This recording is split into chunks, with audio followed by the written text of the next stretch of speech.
Sir, Pakistan और Saudi अरब के दरमियान एक हालिया मुआहदा हुआ है।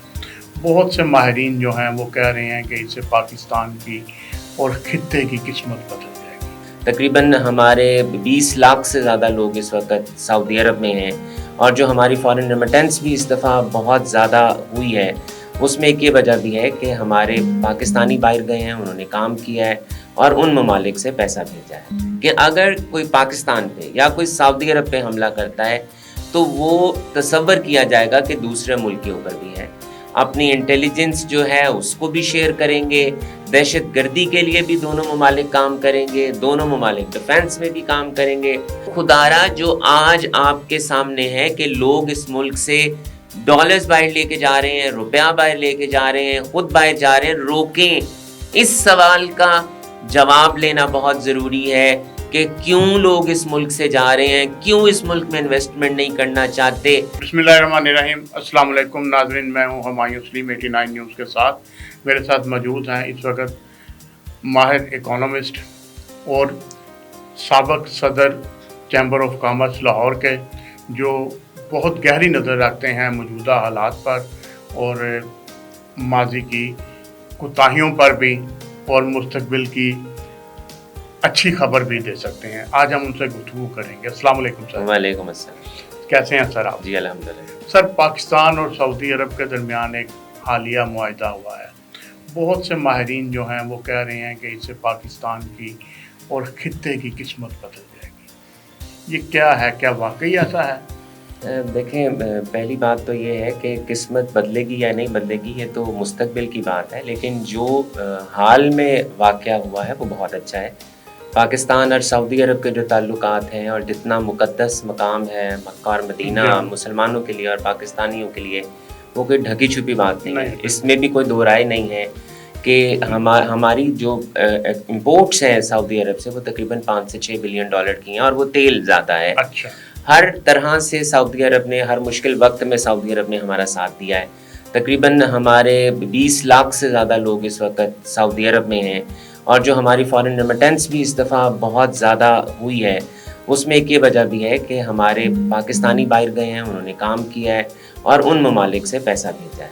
अब अगर हम इस म्यूचुअल एग्रीमेंट की तरफ आ जाएं तो इससे पहले भी हमारे ताल्लुकात दफ़ाई थे, लेकिन अब अगर हम ये कहें कि बाज़ाब्ता उसको एग्रीमेंट की शक्ल दे दिया गया है, स्ट्रेटेजिक एग्रीमेंट जिसको कह रहे हैं, SMDA कह रहे हैं, ताकि स्ट्रेटेजिक म्यूचुअल डिफेंस एग्रीमेंट है जो लिखा पड़ा है। और जो सबसे बड़ी बात है कि दोनों ममालिक के दरमियान या इन्होंने किसी और मुल्क से भी इस तरह का ऑफिशियल एग्रीमेंट इससे पहले नहीं किया।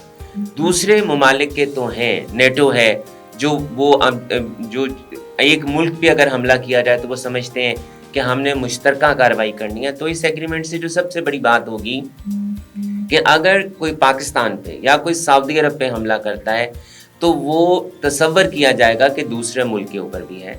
दोनों मुल्क इससे पहले भी मुश्तरका मशकें एक आध दफ़ा हुई हैं, लेकिन अब वो बाज़ाब्ता मशकें रहेंगी, आपस में अपनी इंटेलिजेंस जो है उसको भी शेयर करेंगे, दहशत गर्दी के लिए भी दोनों ममालिक काम करेंगे, दोनों ममालिक डिफेंस में भी काम करेंगे।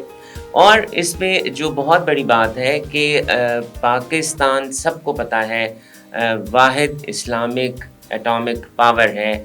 सऊदी अरब को उसका एज भी मिलेगा और ख़ित्ते में हम देख रहे हैं कि अगर आप चले जाएं उस तरफ अरब ममालिक की तरफ, तो जो इसराइल इस वक्त कर रहा है और हमारे इस्लामिक भाइयों ममालिक के साथ जो हो रहा है, ये एक ऐसा ब्लॉक बनने की तरफ जा रहा है जो अभी शुरुआत है।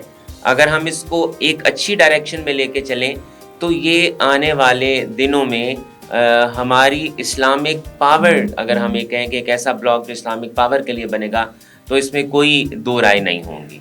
क्या आप समझते हैं कि इसका रास्ता जो है, जो इसराइल ने कतर पर हमला किया है, उससे बना है? देखिए, इस पे बात तो बहुत पहले से हो रही थी। हम तो बार बार, मुसलमानों का बहुत पुराना ख्वाब था ना? बहुत पुराना ख्वाब था कि मुसलमानों का ब्लॉक बने और हमने देख लिया कि अरब ममालिक में आहिस्ता आहिस्ता एक एक मुल्क करके उन सब की पहले मईशत को ख़राब किया और फिर उसके ऊपर हमले किए गए, किसी काबिल नहीं छोड़ा।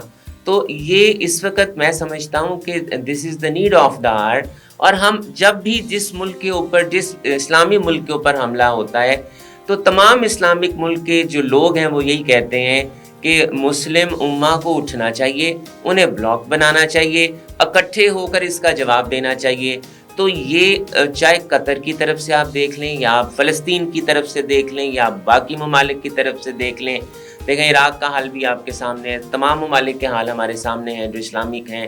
تو اگر ہم یہ سمجھیں کہ شروعات اچھی ہے بلاک بننے کی صورت میں، لیکن یہ آج نہیں ہوا، یہ بہت دیر سے اس پہ کام ہو رہا تھا. اور کبھی بھی جب ایسا ایگریمنٹ ہوتا ہے یا کبھی بھی ایسی کوئی حکمت عملی اختیار کی جاتی ہے جس میں دو ممالک آپس میں رابطہ کرتے ہیں، کوئی ایگریمنٹ کرتے ہیں، تو انہوں نے الٹیمیٹلی اپنے الائز کو بھی دیکھنا ہوتا ہے، انہوں نے اپنے ہمسایوں کو بھی دیکھنا ہوتا ہے. ان دونوں ممالک نے یہ بھی دیکھا ہوگا کہ اس کے نقصانات کیا ہیں، اس کے فائدے کہاں ہیں، کہاں کہاں سے پریشر آئیں گے. لیکن آج اگر ہم ابھی بات کریں تو ہم اچھی سمت کی طرف جا رہے ہیں. اچھا فیصلہ ہے تاکہ ہم اسلامک ملکوں کو، اس بلاک کو بنانے میں یہ ضرور مددگار ہوگا. اصل میں تو یہ ایک بلاک بننے کی طرف پہلا قدم ہے. کیا آپ سمجھتے ہیں کہ اس میں اب یو اے ای اور قطر اور دیگر ممالک جو ہے خبریں آ رہی ہیں کہ وہ بھی شامل ہونا چاہتے ہیں اس سے؟ دیکھیں ابھی تو یہ ان آفیشیل نیوزز ہیں، لیکن جی ان آفیشیل نیوزز ہیں، لیکن یہ بہت اچھا ہوگا. دیکھیں کسی نے تو قدم اٹھانا تھا. جب بھی کوئی آواز اٹھاتا ہے تو ہمیشہ ایک ہی آواز اٹھاتا ہے. اب بھی آپ دیکھ لیں کہ جو پچھلے دنوں ہوا، ایک بچے نے آواز اٹھائی کہ جناب آپ سوشل میڈیا کو بند نہیں کر سکتے، اور پورے ملک کے اندر کیا حال ہو گیا. تو یہاں جب ایک دو ممالک آپس میں یہ آواز اٹھا رہے ہیں، اور جو which is the need of the hour, اور باقی ممالک بھی چاہتے ہیں کہ ہماری آواز اٹھانے والا، جو باقی تنظیمیں ہیں ہماری، اس کے علاوہ بھی کوئی ایسے بلاکس ہونے چاہیے جہاں پر، اور اس سے جو سب سے بڑی بات ہے، یہ اگر ہم یہ صرف کہیں کہ یہ صرف دفاع تک ہی محدود رہے گا تو شاید یہ ایسا نہیں ہوگا. ان بلاکس میں پھر تجارت بھی ہوگی، یہ بلاکس آپس میں آگے بھی بہتری کریں گے. پھر جو باقی جتنے ممالک، اگر ہم EU کی بات کریں تو جتنی فیسیلیٹیشن یا جتنے اہم کردار وہ آپس میں ایک دوسرے ممالک کے لیے اٹھاتے ہیں، تو یہ اگر بلاکس بنے تو یہ بہتری ہوگی. اور جہاں تک ہم دوسرے اسلامک ممالک کا کہتے ہیں، ہونا چاہیے، میری ذاتی رائے میں تو یہ ضرور ہونا چاہیے. اور وہ بھی سمجھیں گے کہ جب اگر سعودی عرب کو یہ لگتا ہے کہ پاکستان ایک نیوکلیر پاور ہے اور مجھے اس کا شیلٹر ملے گا، تو باقی اسلامک ممالک کو بھی تو یہ شیلٹر ملے گا اگر وہ اس بلاک کے اندر آ جاتے ہیں. ہم اگر آ جائیں کہ اس سے ہماری اکانومی پہ کیا فرق پڑے گا، تو کیا آپ سمجھتے ہیں کہ اکانومی پہ جو فرق پڑے گا وہ نیچے تک جائے گا؟ جب تک کسی بھی ملک کی اکانومی میں عام بندے تک اس کے اثرات نہ آئیں تب تک اکانومی مضبوط نہیں ہوتی. دیکھیں جو اس وقت اگر ہم بات کریں، جیسا کہ میں نے شروع میں یہ کہا کہ ہمارے 20 لاکھ کے قریب لوگ وہاں ہیں، ہماری جو ایکسپورٹس ہیں وہ تقریباً $500 بلین کے قریب ہیں، ان کی زیادہ ہیں. پھر سعودی عرب نے جب ہمارے پاس ریزروز کی کمی ہوئی تو آج بھی پیسے ان کے ہیں جو رول اوور ہو جاتے ہیں. باقی ممالک بھی جو اسلامی ممالک ہیں، چائنا ہے، جو رول اوور ہوتے ہیں. تو وہ تجارت کا استحکام تو ہے معاشی طور پہ، تو وہ کرنٹلی بھی ہماری اسسٹنس کر رہے ہیں. لیکن جو سوال آپ کا پرٹیکولرلی ہے کہ کیا اس طرح کے ہماری تجارت کو بہتر کرنے سے کیا ڈاؤن لیول پہ اور وہاں پر فائدہ ہوگا، تو وہ دیکھیں وہ تو پالیسیز سرکار کو بنانی ہے کہ کیسے ہم اپنی معیشت کو بہتر کر کے اس کا ٹریکل ڈاؤن افیکٹ گراؤنڈ لیول پہ دیں. تو وہ تب تک نہیں ہوگا جب تک ہماری انڈسٹری یہاں پر نہیں لگے گی. اگر ہم پاکستان کی ایکسپورٹس بڑھانا بھی چاہتے ہیں سعودی عرب تک، ہم چاہتے ہیں $5 بلین کی ہو جائے، تو کیسے ہوگی؟ تیل تو ہمارے پاس ہے نہیں. تو ہم الٹیمیٹلی وہی دیں گے جو ہم اس ملک کے اندر بناتے ہیں. اس دفعہ فصل جو آپ کی ہوئی وہ بھی آپ کے سامنے ہے. آپ کی کاٹن کا نقصان ہو گیا، وہ بھی یہ کہہ رہے ہیں کہ اس دفعہ کاٹن جو ہمارے معاشیات ہیں، ایپٹما جو ہے وہ یہ کہہ رہا ہے 2 سے 2.5 یا $3 بلین کے قریب آپ کو کاٹن امپورٹ کرنی پڑے گی. جب آپ کے امپورٹس بڑھ جائیں گے اور را مٹیریل کے آپ کے امپورٹس بڑھیں گے، تو ہمیں یہ بہت ضروری ہوگا کہ ویلیو ایڈیشن کے ساتھ ہمیں اس کو ایکسپورٹ کرنا ہوگا. ویلیو ایڈیشن کا ہی تو مسئلہ ہے. اور یہاں پر اس ملک سے دیکھیں گے، یہ کوئی دو رائے نہیں ہے اور کسی سے بات چھپی ہوئی نہیں ہے کہ یہاں سے لوگ نکلنا چاہتے ہیں.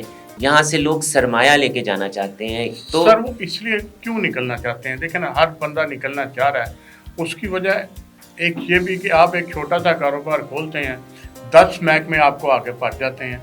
इसके लिए क्या हिकमत अमली है? कोई आप चैम्बर ऑफ कॉमर्स के सदर रहे हैं और आज भी माशाल्लाह जो है उनके लीडरान में शुमार होते हैं।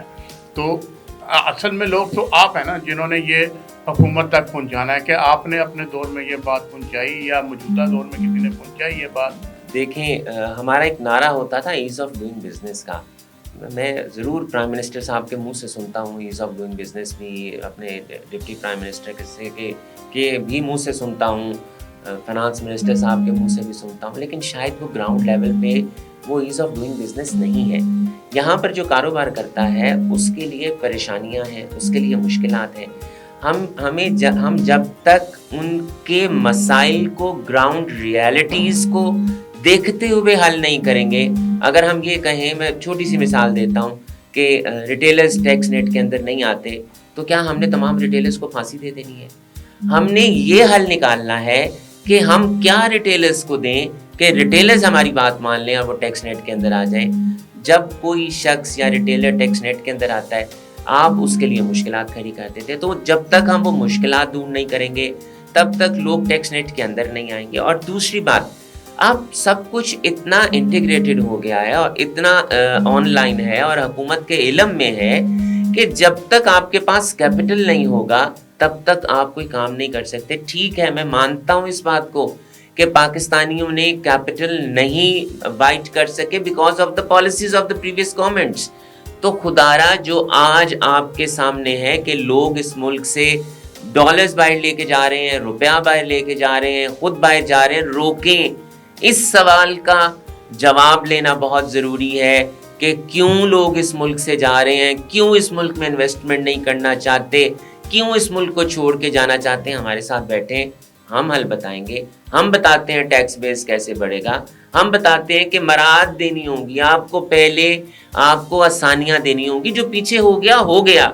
आज ही जिस टॉपिक पे हम बैठे हैं कि सऊदी अरब और पाकिस्तान ने आज एक मुआहिदा किया ना, ऑफिशियल मुआहिदा किया ना, पिछली बातों को भूल जाएं। तो अगर हम अपनी कोताहियों को भूलकर अगर हम अपने टैक्स बेस को बढ़ाना चाहते हैं तो हमें आज से उन जो प्रॉब्लम्स हैं, जो इश्यूज हैं जो हमारी कम्युनिटी फेस कर रही है, उसको ख़त्म करना होगा और आगे चलना होगा। बहुत शुक्रिया सर, आपकी गुफ्तगू बहुत अच्छी रही और आपने बड़े अच्छे मुफीद मशवरे दिए।